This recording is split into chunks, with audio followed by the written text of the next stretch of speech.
Hello, and welcome back to the English Listening Lab. I am your host, Johan. I am very happy that you are here with me today. Today we have a very important topic to discuss. We are going to talk about breaking bad habits. This is a topic that helps everyone. We all have things we want to change in our lives. Maybe you want to stop eating junk food. Maybe you want to stop sleeping late, or maybe you want to stop looking at your phone every 5 minutes.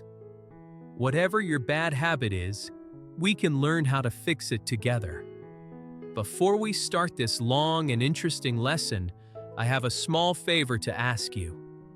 Please subscribe to this channel right now. If you subscribe, you will not miss our future episodes about life, health, and learning English. It helps us very much when you subscribe. Thank you for your support. Now let us begin our lesson on breaking bad habits.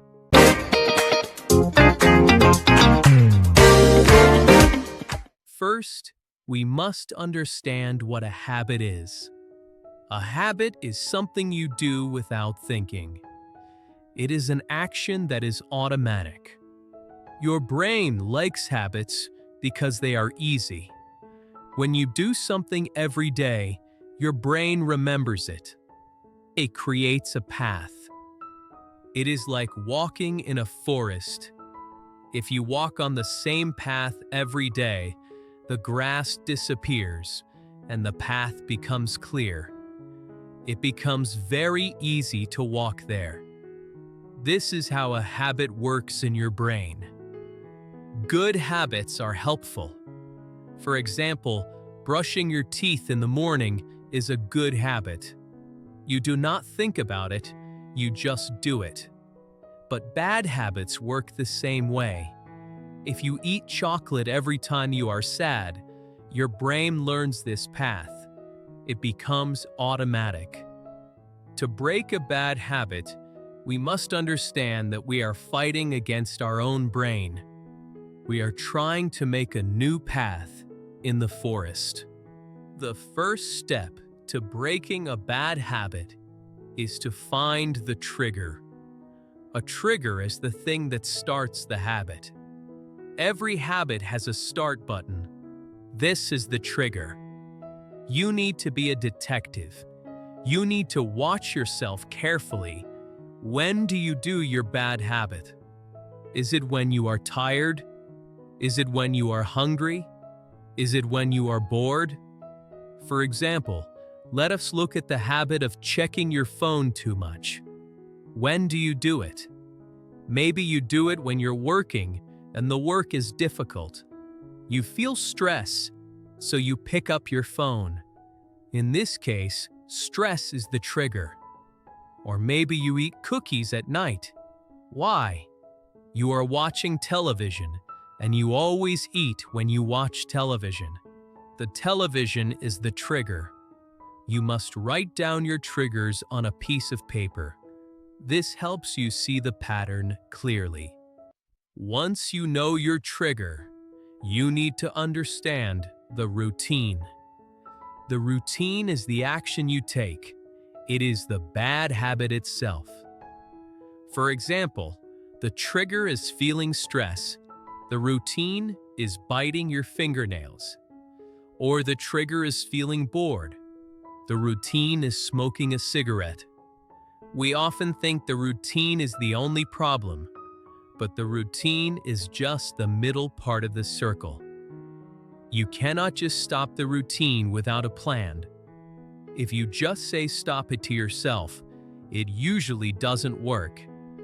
Your brain is waiting for the routine. It expects the routine. So, you must think about what you are actually doing. Are you doing the habit because you want to? Or are you doing it because your body is moving automatically?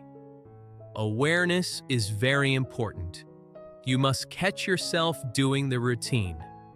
When you see yourself doing the bad habit, stop for 1 second. Just notice it. Say to yourself, I am doing the bad habit now. The third part of the habit loop is the reward. This is very important. Why do we have bad habits? We have them because they give us something good. They give us a reward. Maybe the reward is feeling relaxed. Maybe the reward is a sweet taste in your mouth. Maybe the reward is forgetting your problems for 5 minutes. Your brain loves rewards.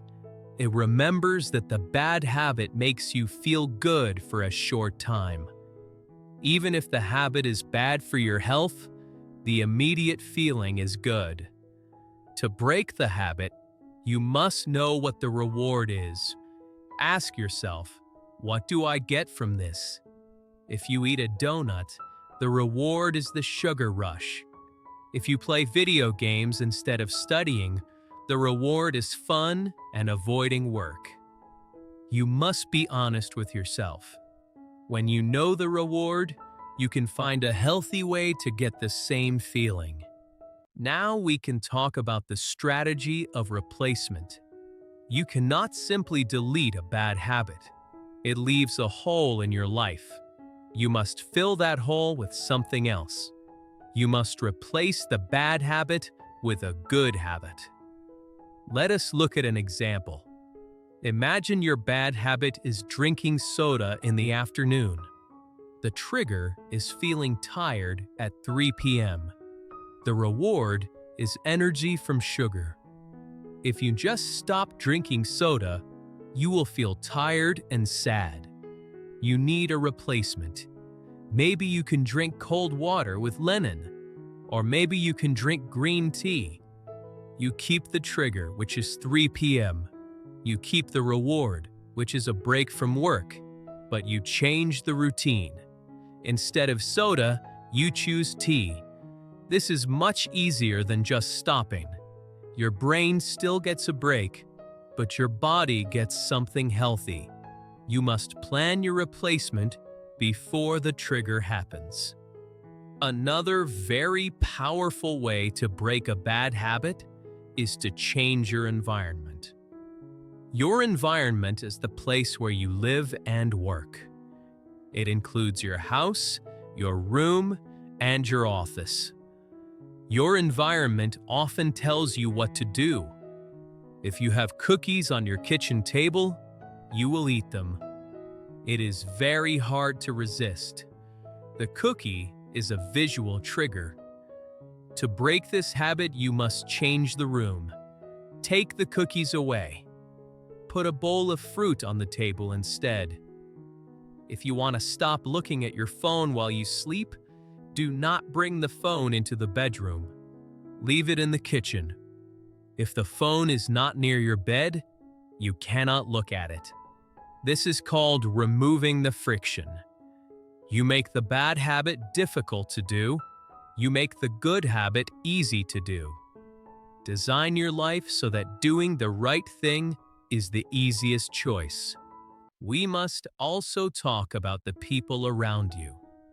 Your friends and family have a big effect on your habits.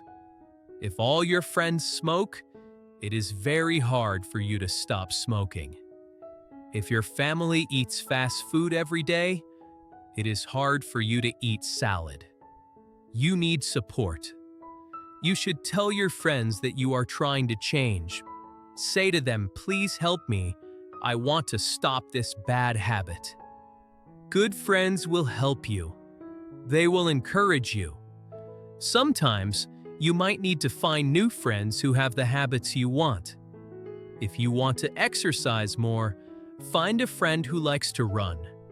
Go running with them. When you are with people who do good things, you will want to do good things too. This is called social pressure, but it can be positive social pressure. Do not try to do everything alone. Let us discuss the concept of small steps. Many people fail because they try to change everything in one day. They say, "Tomorrow I will be a completely new person.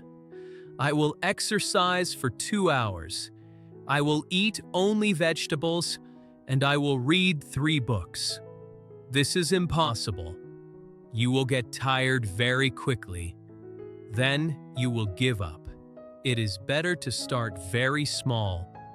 If you want to start flossing your teeth, start with just one tooth. I know this sounds funny, but if you say, "I will floss one tooth," it is so easy that you cannot say no. Once you start, you will probably do all of them.